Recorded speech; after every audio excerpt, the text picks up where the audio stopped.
House Speaker Mike Johnson says he is going to, quote, strongly request that the Ethics Committee not issue a report on sexual misconduct and obstruction allegations against former Congressman Matt Gaetz, who has been tapped by President-elect Donald Trump to serve as the next Attorney General.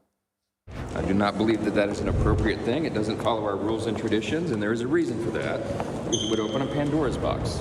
I don't think that's a healthy thing for the institution. Gaetz resigned from the House on Wednesday. He had been under investigation by the Ethics Committee for multiple misconduct allegations. That investigation stopped once he resigned. For more, I want to bring in CBS News congressional correspondent Scott MacFarlane. So, Scott, we just heard Speaker Johnson say he will urge the Ethics Committee to not release the Gaetz report. Will the Speaker potentially face criticism for appearing to bury a report on somebody who is being tapped to run the Department of Defense?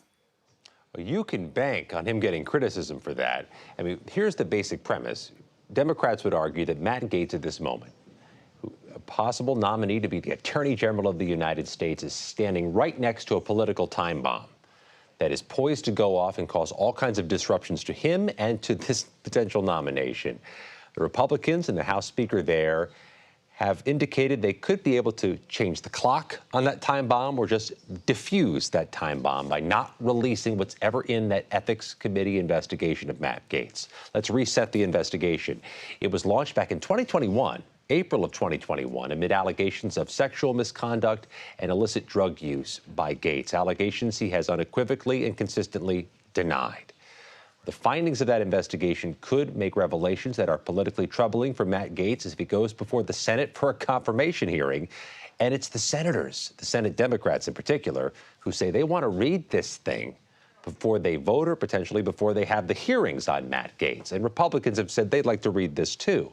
So there's the issue for House Speaker Mike Johnson. If he tries to impress upon the Republican chair of the Ethics Committee not to release it, senators might have another idea. They can't force the House's hand, but they can try to pressure the House Speaker publicly to make things more transparent.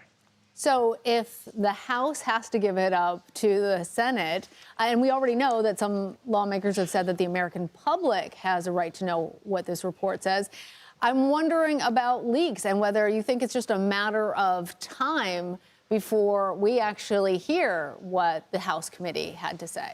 Oh, it's a really good question. Let's think of the Mississippi River for a moment. There's a bunch of boats on the river. The House Ethics Committee is one of those boats. That's the one that never leaks. It's the most leak-proof ship on the water. It is solid. It's hard to get things out of there. They have no history of leaking things in recent memory of consequence. And that's the ship to be on if you want things to stay contained. The other ships, pretty much every other ship in Congress, leaks like a sieve. They're all over the place. So once you take that cargo out of the Ethics Committee and give it to the Senate, it's quite possible the public sees what's in it because things leak out of other ships voluminously and frequently. I like the Mississippi reference as a girl who grew up on the mighty Mississippi. Scott, what more can you tell us about this letter written by Democratic Senators Jeanne Shaheen and Jack Reed to the Pentagon and Attorney General about Elon Musk? Now, there's concern about Elon Musk's conversations, not with President-elect Trump, but with potentially other nations. Is he having conversations with representatives of other countries, potentially Iran? Are there other extra-national conversations going on involving a non-governmental entity, but powerful one like Elon Musk?